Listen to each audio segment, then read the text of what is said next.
ጀግና ነሽ። ቤተሰብሽን ለመርዳት ባህር የተሻገርሽ ብርቱ ሴት ነሽ። ዛሬ የፈሰሰው እንባሽ ነገ የደስታ ሳቅ ሆኖ ይመለሳልና ተስፋ አትቁረጪ፣ ነገም ሌላ ቀን ነው። አሰላሙ አለይኩም ወራህመቱላሂ ወበረካቱ። ሰላም ጤና ይስጥልኝ። ውድና የተከበራችሁ የሂኩ ዩቲዩብ ቻናል ተከታታዮች እንደምን አላችሁ? እኔ ያለው አልሐምዱሊላህ። ሁላችሁም በያላችሁበት ሰላማችሁ ብዝት ይበልልኝ እያልኩኝ በዛሬው ቪዲዮ ይዤላችሁ የመጣሁት በተለይም በአረብ ሀገር በስደት ላይ የምትገኙ እህቶቼ ስደት በራሱ ከባድ ነው። የቤተሰብ ናፍቆት፣ የሰው ሀገር ኑሮ፣ የስራ ጫና፣ ደግሞ ተስፋ መቁረጥ ሊመጡ ይችላሉ እና ይህን ቪዲዮ ይዤላችሁ ስመጣ ልባችሁ እንዳይዝል እና ነገ የተሻለ ቀን እንደሚመጣ ላስታውሳችሁ ነው። በዚህ ቪዲዮ በስደት ተስፋ መቁረጥ ሲመጣ እንዴት እንደምንቋቋም፣ የመጣንበት ዓላማ እንዴት እንደምናደርስ እና የውስጥ ሰላማችንን እንዴት እንደምናስጠብቅ ይሆናል ማለት ነው።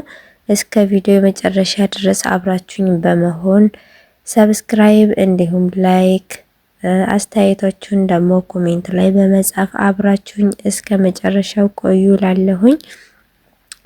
ቀጥታ ወደ ቪዲዮ ስገባ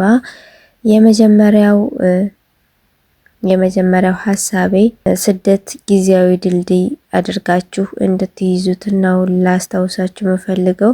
ምክንያቱም ያላችሁበት ቤት ወይንም የማንነታችሁ መግለጫ አይደለም።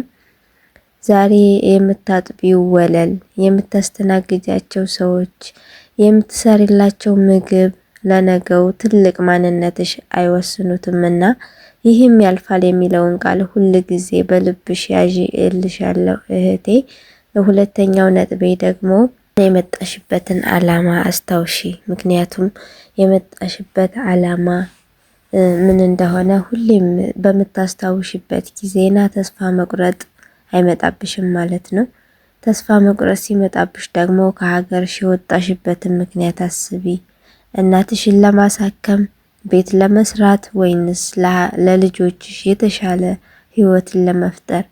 የዓላማሽ ገና አልተሳካምና ስለዚህ አሁን እጅ መስጠት የለብሽም ማለት ነው። እስከ መጨረሻው ድረስ መታገል አለብሽ። ቀጣዩ ነጥቤ ደግሞ ከፈጣሪ ጋር ያላችሁን ግንኙነት ማጥበቅ አለባችሁ። ምክንያቱም ስደት ላይ በምትሆኑበት ጊዜና ብቸኝነት ሊሰማችሁ ይችላል።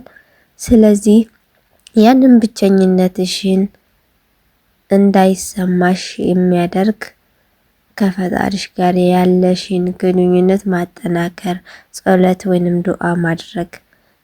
ሰው አይሰማኝም እኮ ሰው እንደዚህ ብሎኛል እኮ ብለሽ የተውሽውን ነገር ለፈጣሪሽ ስትነግሪው እሱ ሁሉንም ሰሚ የሆነ ጌታ ስላላችሁ ለሱ ሁሉንም ነገር ማማከር አለብሽ ማለት ነው።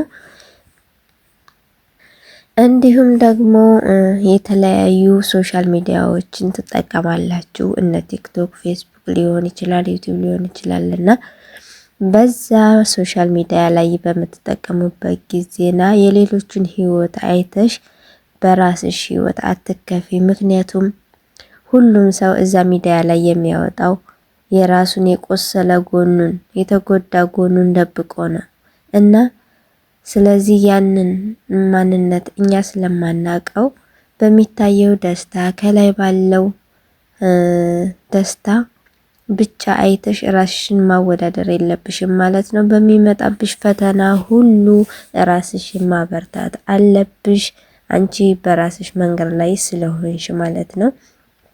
እንዲሁም የመጨረሻው መልእክቴ እህቴ አንቺ ጀግና ነሽ። ቤተሰብሽን ለመርዳት ባህር የተሻገርሽ ብርቱ ሴት ነሽ። ዛሬ የፈሰሰው እንባሽ ነገ የደስታ ሳቅ ሆኖ ይመለሳልና ተስፋ አትቁረጪ፣ ነገም ሌላ ቀን ነው በማለት ራስሽን አበርቺ እልሻለሁኝ ውዷ እህቴ። ቪዲዮ ከተመቻችሁ ላይክ፣ ሰብስክራይብ ማድረግ አትርሱ። እንዲሁም ለሌሎች እህቶቻችን እንዲደርሱ ሼርም አድርጉ እያልኩኝ የዛሬውን ቪዲዮ በዚህ ጨርሳለሁ። እወዳችኋለሁ።